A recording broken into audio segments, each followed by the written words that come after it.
जम्मू कश्मीर में आतंकियों की तलाश में सुरक्षा बलों का सर्च ऑपरेशन जारी है। शोपियां, पहलगाम, कठुआ में आतंकियों की तलाश में जोर शोर से सर्चिंग की जा रही है, तो वहीं बांदीपोरा में सुरक्षा बलों ने एक आतंकी को मार गिराया है। खोजो और खत्म करो। पहलगाम आतंकी हमले के बाद जम्मू कश्मीर में आतंकियों के खात्मे के लिए सुरक्षा बल इसी रणनीति पर काम कर रहे हैं। बांदीपोरा के कुलनार इलाके में सुरक्षा बलों ने आतंकी अल्ताफ को मार गिराया। मुठभेड़ में 2 जवान भी घायल हुए हैं। यहां आतंकियों की तलाश में सर्च ऑपरेशन चल रहा है। सुरक्षा बल घरों की तलाशी ले रहे हैं। सुरक्षा एजेंसियों की नजर आतंकियों के साथ साथ उनके मददगारों पर भी है। शोपियां के कई इलाके में सुरक्षा बलों ने तलाशी ली। पहलगाम में भी आतंकियों की तलाश हो रही है। सीआरपीएफ यहां बड़ा सर्च ऑपरेशन चला रही है। घरों की तलाशी ली जा रही है। स्थानीय लोगों से पूछताछ की जा रही है। सर्च की ये तस्वीरें कठुआ के हीरानगर की है, जहां मंगतिया इलाके में संदिग्धों के देखे जाने के बाद सुरक्षा बलों ने सर्च ऑपरेशन चलाया। दरअसल एक महिला ने दावा किया कि इस इलाके में 4 संदिग्ध एक साथ दिखे हैं। इसके बाद सुरक्षा बलों ने पूरे इलाके को खंगालना शुरू कर दिया। सुरक्षा कर्मियों ने आसपास के घरों की तलाशी ली। यहाँ आतंकियों की तलाश में ड्रोन भी उड़ाया गया। आतंकियों की तलाश में सेना के जवानों ने कुलगाम के कई घरों में छापे मारे। उन घरों की भी जांच की जिन पर आतंकियों के सहयोगी होने का शक है।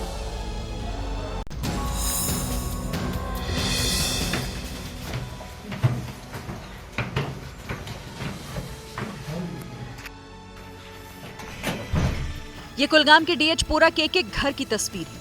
आतंकियों को पकड़ने और उनसे जुड़ी जानकारी जुटाने के लिए कुलगाम पुलिस घरों की तलाशी अभियान चला रही है। डीएचपोरा में एक घर की तलाशी की तस्वीर देखिए। कुलगाम पुलिस के जवान ऐसे एक कमरों की जांच कर रहे थे। पुलिस के जवान ने कमरे में दाखिल होने से पहले उस घर के सदस्यों को आगे भेजा, फिर कमरे के अंदर दाखिल हुआ। वहीं दूसरा जवान दरवाजे पर खड़ा था। तीसरा जवान सीढ़ियों की निगरानी करता रहा और इनके अलावा कई और जवान घर के बाहर और सड़कों पर तैनात रहे, ताकि कोई भी संदिग्ध गतिविधि होने पर तुरंत एक्शन लिया जा सके। पुलिस उन घरों की तलाश में जुटी है जिन पर आतंकियों से संबंध होने या उनकी मदद करने का शक है। इसीलिए घरों के अंदर के एक सामान की जांच की गई।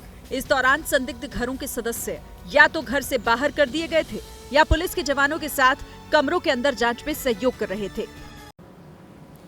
जम्मू कश्मीर में आतंकियों के खिलाफ सेना का ताबड़तोड़ एक्शन चालू है। आतंकी आसिफ का घर उड़ा दिया गया। आतंकी आदिल के घर पर पहले ही बुलडोजर चल चुका है।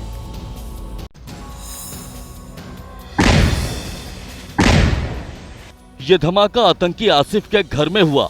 सेना के जवानों ने आतंकी आसिफ का घर ब्लास्ट से उड़ा दिया। आसिफ के घर वाले भी कह रहे हैं कि उसे सजा मिलनी चाहिए। गलत रास्ता उसने चुना है, उसकी सजा तो उसको भुगतनी है। प्राइम मिनिस्टर जो सजा देना चाहेंगे तो वो देंगे। बेगुनाह को मतलब मारा नहीं जाएगा। आतंकी आदिल के घर पर भी एक्शन हुआ। आदिल के घर पर बुलडोजर चलाकर साफ कर दिया गया कि इस बार आतंकियों और उनके सहयोगियों का पक्का इलाज कर दिया जाएगा। चारों तरफ से अब ये जमींदोज हो चुका है। आस पड़ोस के जो घर हैं उनको भी नुकसान यहाँ पर पहुँचा हुआ है, आप देख पा रहे हैं। लेकिन दूसरी तरफ की तस्वीरें मनोज आपको दिखाएंगे। चारों तरफ आप यहाँ पर देखेंगे ये जमींदोज पड़ा हुआ है। बड़ा सा मकान था जिसको तोड़ दिया गया है और यकीनन ये उस आदिल को सबक सिखाने की एक कोशिश, हालांकि अभी वो पुलिस की गिरफ्त से बाहर है। पुलवामा में आतंकी एहसान अहमद शेख के घर भी एक्शन हुआ। ब्लास्ट से एहसान अहमद शेख का घर भी तबाह कर दिया गया। वहीं सिंधु जल समझौते को स्थगित करने के फैसले को अमल में लाने की कवायद शुरू कर दी गई है। गृहमंत्री अमित शाह ने पानी रोकने के लिए केंद्रीय जल शक्ति मंत्री सीआर पाटिल और आला अधिकारियों के साथ बैठक की। सिंधु जल समझौता स्थगित होने के बाद कैसे पाकिस्तान का पानी रोका जाए, इस पर मंथन के लिए गृह मंत्री अमित शाह के घर हाई प्रोफाइल बैठक हुई। बैठक में केंद्रीय जल शक्ति मंत्री सीआर पाटिल और दिग्गज अधिकारी शामिल हुए। सूत्रों के मुताबिक बैठक में पाकिस्तान का पानी रोकने के लिए शॉर्ट टर्म, मिड टर्म और लॉन्ग टर्म प्लान पर चर्चा हुई। पाकिस्तान को एक एक बूंद के लिए तरसाने के लिए भारत सरकार की रणनीति बन चुकी है। सहयोग बैठक में सिंधु का पानी स्टोर करने की रणनीति पर भी चर्चा हुई। सूत्रों के मुताबिक चर्चा हुई कि सिंधु का पानी स्टोर करने के लिए बांधों की क्षमता बढ़ाई जाएगी। बांधों की क्षमता बढ़ाने के लिए आधुनिक तकनीक का इस्तेमाल किया जाएगा। बांधों की क्षमता बढ़ाने के लिए बांधों की तलहटी में मौजूद गाद को हटाने पर भी चर्चा हुई। अधिकारियों को बताया गया कि जल्द ही बांधों की सफाई की पूरी योजना बनेगी। साथ ही साथ बैठक में इस बात पर भी चर्चा हुई कि वर्ल्ड बैंक को भी सिंधु जल समझौता स्थगित करने के फैसले की जानकारी दी जाएगी। जिससे राजस्थान के रेगिस्तान में थल सेना ने बड़ा युद्धाभ्यास किया है। यहां सेना के जवानों ने दुश्मन की सीमा में घुसकर हमले की रणनीति को परखा। सेना के टैंक्स और पैदल सेना ने भी दमखम दिखाया। राजस्थान के रेगिस्तान में गरजते ये टैंक सीमा पार दुश्मन को दहला रहे हैं। टैंकों से निकलते ये शोले पहलगाम में गुस्ताखी कर बैठे पाकिस्तान के पसीने छुड़ा रहे हैं। तस्वीरें राजस्थान के थार रेगिस्तान की हैं, जहां पाकिस्तान के सरहद के बेहद करीब भारतीय सेना की सप्त शक्ति कमान ने बहुत बड़ा जंगी अभ्यास किया, जिसका नाम है रसेल वाइपर। दुश्मन की सीमा में घुसकर हमले का ये युद्धाभ्यास, इसमें टैंकों और बख्तरबंद सैन्य वाहनों के साथ साथ पैरा स्पेशल फोर्स कमांडो ने भी दमखम दिखाया। युद्ध के दौरान इस तरह के अभियानों में टैंकों का इस्तेमाल दुश्मन के इलाकों पर कब्जा करने के लिए होता है, जबकि पैरा कमांडो ऑपरेशन के बाद वापस लौट आते हैं। इस युद्धाभ्यास का नाम भी बेहद खास है, रसेल वाइपर। वो सांप जो चलती फिरती मौत है, जिसने डस लिया तो एक तो बचना मुश्किल और दूसरा अगर बच गए तो शरीर के घाव वाले हिस्से को काटना तक पड़ जाता है। पहलगाम आतंकी हमले को लेकर पूरा देश आक्रोशित है। पाकिस्तान के खिलाफ पूरे देश में नाराजगी है। आज कई शहरों में पाकिस्तान के खिलाफ प्रदर्शन और बंद का आह्वान किया गया है। पहलगाम में 26 पर्यटकों की हत्या से पूरे देश में आक्रोश है। आम लोग सड़क पर उतरकर अपनी नाराजगी दिखा रहे हैं। पहलगाम आतंकी हमले के खिलाफ आज जयपुर में कई संगठनों ने प्रदर्शन का ऐलान किया है। शहर में कई जगहों पर लोग सड़क पर उतरेंगे। आतंकी हमले से नाराज भोपाल के व्यापार संगठनों ने आज बंद का आह्वान किया है। Bhopal chambers of commerce and industries ने आज शहर में आधे दिन बंद की अपील की है। बंद को कई व्यापारिक संगठनों ने समर्थन दिया है। मेरठ में भी आज हिंदू संगठनों ने बंद का आह्वान किया है। कई व्यापारिक और दूसरे संगठनों ने इस बंद का समर्थन किया है। मध्य प्रदेश के बालाघाट में भी पिछले 2 दिन से लगातार प्रदर्शन हो रहे हैं।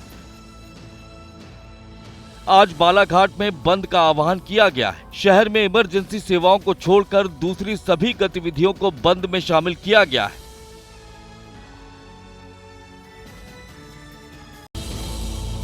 वहीं पहलगाम में हुए आतंकी हमले के विरोध में देश भर में गुस्सा देखने को मिल रहा है। देश के कई हिस्सों में इसके खिलाफ विरोध प्रदर्शन हुआ, जिसमें लोगों ने पाकिस्तान के खिलाफ जमकर नारे लगाए।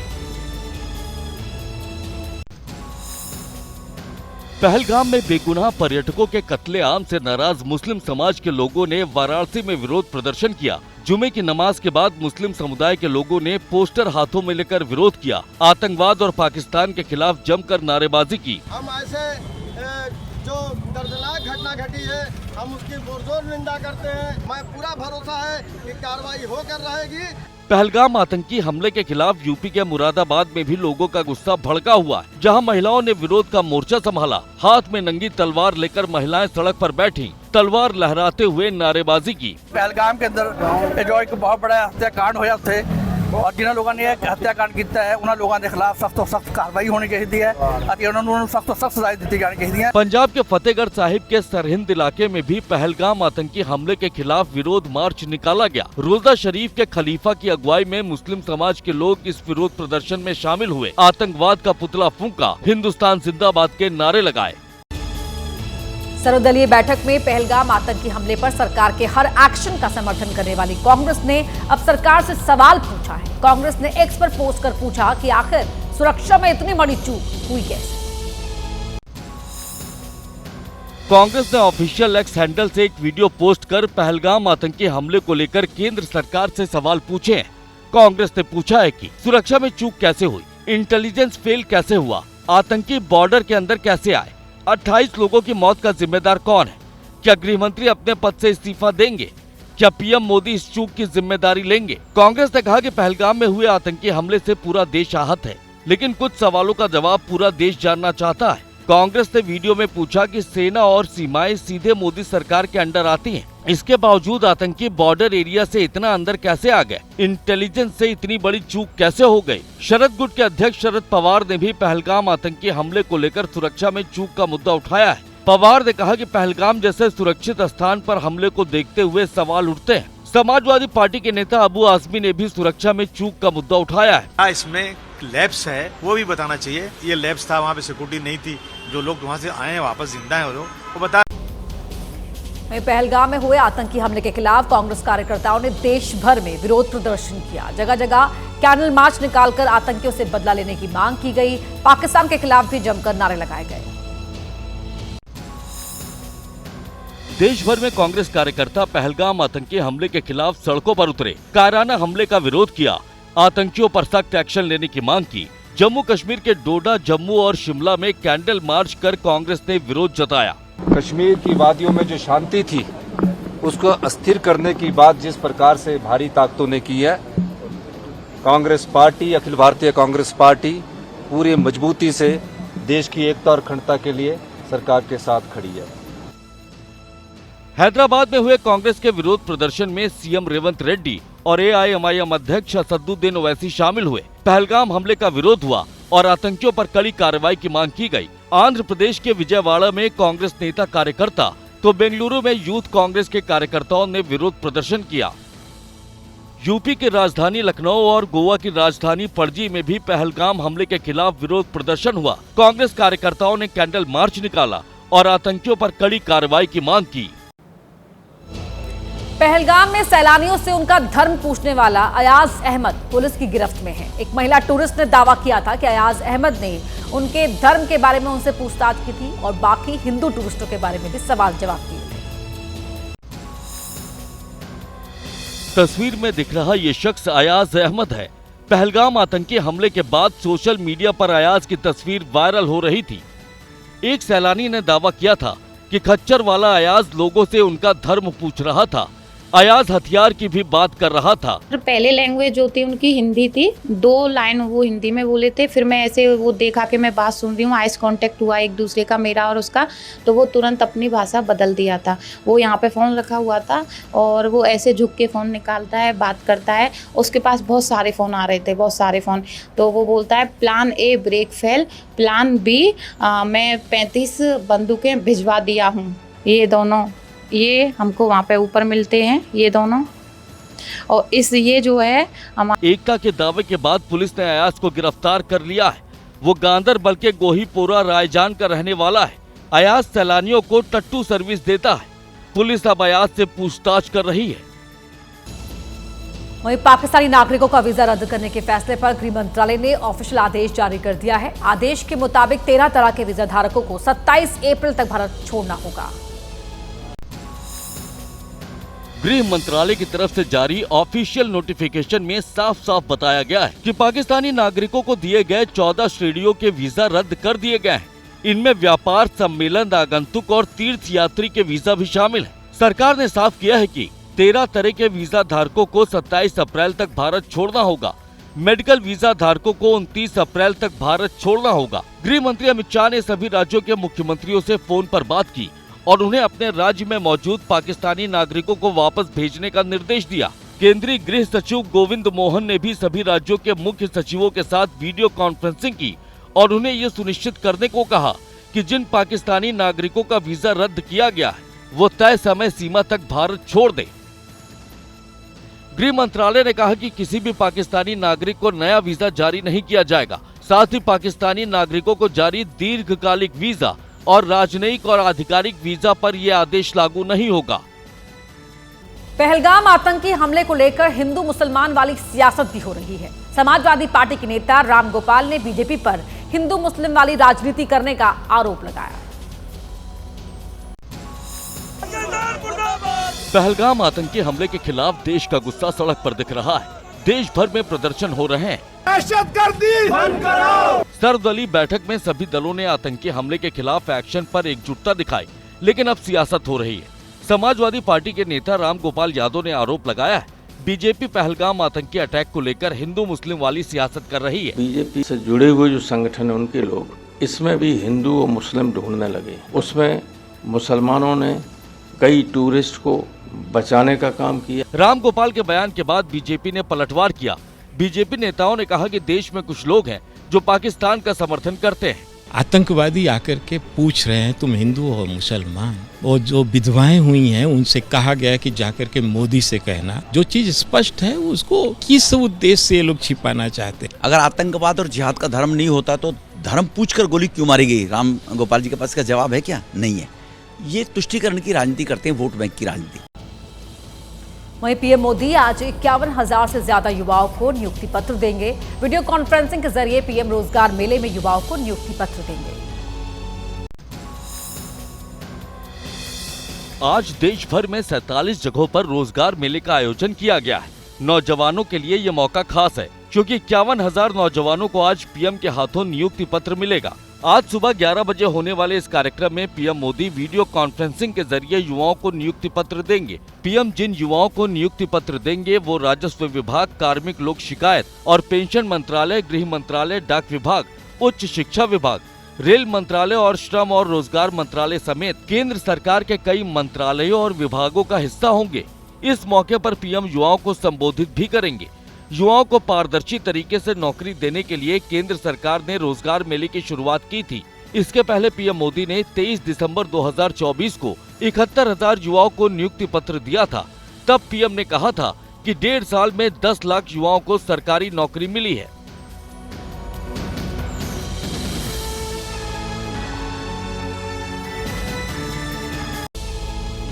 और अब बात बिहार की, जहां के नवादा में आग का तांडव देखने को मिला। ऑटो पार्ट्स की दुकान में लगी आग ने इस कदर विकराल रूप धारण कर लिया कि लोग इससे जान बचाकर भागते दिखाई दिए। नवादा के कादिरगंज इलाके में आग लगने की वजह से हड़कंप मच गया। यहाँ मौजूद ऑटो पार्ट्स की दुकान में अचानक ही आग भड़क उठी, जिसने देखते ही देखते विकराल रूप धारण कर लिया। कुछ लोगों ने मौके पर पहुंचकर आग को बुझाने की कोशिश भी की, लेकिन इस दौरान ये आग इस कदर भड़कती दिखी कि लोग सिर पर पैर रखकर भागते हुए दिखाई दिए। आप खुद देख सकते हैं कि आग बुझाने की कोशिश के दौरान कैसे ये आग अचानक ही भड़कती हुई दिखाई दी, जिसके बाद आग बुझाने की कोशिश कर रहे लोगों ने किसी तरह भागकर अपनी जान बचाई। वहीं आग की जानकारी मिलते ही फायर ब्रिगेड की टीम भी मौके पर पहुंच गई, जिसने आग पर काबू पाने की कोशिश शुरू की। ऑटो पार्ट्स की दुकान में लगी आग इतनी भीषण थी कि इसे बुझाने में फायर ब्रिगेड टीम के भी पसीने छूट गए। 1 घंटे की कड़ी मशक्कत के बाद फायर ब्रिगेड की टीम ने आग पर काबू पा लिया। हालांकि तब तक दुकान में रखा लाखों रुपए का माल जलकर खाक हो गया था। आग की वजह से पूरे इलाके में अफरा तफरी मची दिखाई दी। गनीमत रही कि आग के शोले आसपास की दुकान तक नहीं पहुँचे। वहीं बात देहरादून की, जहां पर दिल दहला देने वाला हादसा सामने आया है, जहां 3 बाइक आपस में टकरा गई। टक्कर इतनी भीषण थी कि बाइक में आग लग गई। इस हादसे में 2 बाइक सवारों की मौत हो गई, जबकि 4 घायल। सड़क के किनारे उठती आग की लपटें चीख चीख कर बता रही हैं कि यह हादसा कितना भीषण था। तस्वीरें देहरादून के काला ढूंगी रोड की हैं, जहां पर 3 बाइक में इतनी भीषण टक्कर हुई कि लोग सहम गए। टक्कर इतनी जोरदार थी कि बाइक के पेट्रोल टैंक फट गए, जिसके बाद तीनों बाइक आग के शोलों में घिर गई। आप खुद देख सकते हैं कि टक्कर के बाद कैसे तीनों बाइक सड़क के किनारे धू धू कर जलती दिख रही हैं। हादसे के बाद हड़कंप मच गया। सड़क से गुजरने वाले लोग इस भीषण हादसे को देखने के बाद खौफजदा हो गए। हादसे में 2 बाइक सवारों की जलकर मौत हो गई। 4 बाइक सवार घायल हो गए। घायलों को अस्पताल में भर्ती कराया गया है। बाइक सवार सभी युवक हल्द्वानी के रहने वाले थे। घायलों का इलाज सुशीला तिवारी अस्पताल में जारी है। सभी की हालत नाजुक बताई जा रही है। हादसे के पास वाली जगह से गुजर रही कार में सवार युवकों ने इसका वीडियो बनाया, जो हादसे के कुछ ही देर बाद यहां से गुजर रहे थे। इन तस्वीरों में साफ दिख रहा है कि कैसे रफ्तार की खुमारी 3 बाइक पर सवार 6 युवकों पर भारी पड़ गई। गर्मी बढ़ने के साथ ही पहाड़ों पर जंगल में आग भड़कने का सिलसिला भी शुरू हो चुका है। नैनीताल में जंगल में लगी आग अब बेकाबू होती दिख रही है, तो बद्रीनाथ में भी जंगल में आग लगने से हड़कंप मचा हुआ है। नैनीताल के जंगल में आग कुछ इसी अंदाज में धधक रही है, जो तेजी से इलाकों में फैलती दिख रही है। हनुमानगढ़ी के पास लगी ये आग तेजी से आगे बढ़ रही है। आग की वजह से अभी तक हनुमानगढ़ी के आसपास मौजूद जंगल पूरी तरह जलकर खाक हो चुका है। वहीं आग आम लोगों के आने जाने वाले रास्ते तक भी पहुंच गई है, जिसकी वजह से स्थानीय लोगों के साथ साथ पर्यटकों को भी खासी परेशानी हो रही है। आग की तेजी से बढ़ने की वजह से लोग खौफजदा दिख रहे हैं। हालात को देखते हुए फायर ब्रिगेड की टीम को भी मौके पर बुलाया गया, जो लगातार आग पर काबू पाने की कोशिश में जुटी है। लेकिन जंगल में लगी यह आग कम होने के बजाय और भड़कती दिख रही है। लोगों को इसकी वजह से अब किसी हादसे का डर भी सताने लगा है। नैनीताल की तरह ही बद्रीनाथ में भी जंगल की आग से लोग खौफजदा दिख रहे हैं, जहां पर नारायण बगड़ फॉरेस्ट रेंज में आग धधकती दिख रही है। जंगल से धुआं उठता दिख रहा है और इसकी वजह से आसपास मौजूद गांव पर खतरा मंडराता दिख रहा है। जंगल में लगी आग पर काबू पाने की कोशिश शुरू की जा चुकी है, हालांकि अभी तक इसमें कामयाबी नहीं मिल पाई है। मौजूदा आईपीएल सीजन में चेन्नई सुपर किंग्स का प्लेऑफ में पहुंचना मुश्किल हो गया है। आईपीएल 43वें मैच में सनराइजर्स हैदराबाद ने चेन्नई सुपर किंग्स को 5 विकेट से शिकस्त दी। इस सीजन में सीएसके की ये 7वीं हार थी। धोनी की चेन्नई सुपर किंग्स शुक्रवार रात आईपीएल में एक और मैच हार गई। हैदराबाद के हाथों उसे 5 विकेट की हार मिली। यह हार बहुत बड़ी है क्योंकि इस हार के साथ ही चेन्नई की टीम प्लेऑफ की रेस से करीब करीब बाहर हो गई है। चेन्नई सुपर किंग्स की 9वें मैच में ये 7वीं हार है। चेन्नई के अभी सिर्फ 4 अंक है। प्लेऑफ में सीधी एंट्री के लिए 16 अंक चाहिए होते हैं। चेन्नई अगर अपने बाकी बचे सभी 5 मैच जीत गई तो उसके टोटल 14 अंक होंगे। 14 अंक में प्लेऑफ का टिकट बहुत ही मुश्किल है। चेन्नई की टीम करो या मरो के मैच में सिर्फ 154 रन ही बना सकी। हैदराबाद के खिलाफ धोनी ने 10 गेंद खेली और 6 रन बनाकर पवेलियन लौट गए। धोनी ने अब तक 9 मैच में सिर्फ 140 रन बनाए हैं। हैदराबाद के खिलाफ पार के मैच में जडेजा ने 17 गेंद पर 21 रन बनाए। हैदराबाद के खिलाफ मैच में चेन्नई के 7 बल्लेबाज 20 रन का आंकड़ा पार नहीं कर पाए। हैदराबाद की गेंदबाजी के हीरो रहे हर्षल पटेल, जिन्होंने चेन्नई के खिलाफ 4 विकेट लिए। हर्षल ने 4 ओवर में सिर्फ 28 रन दिए।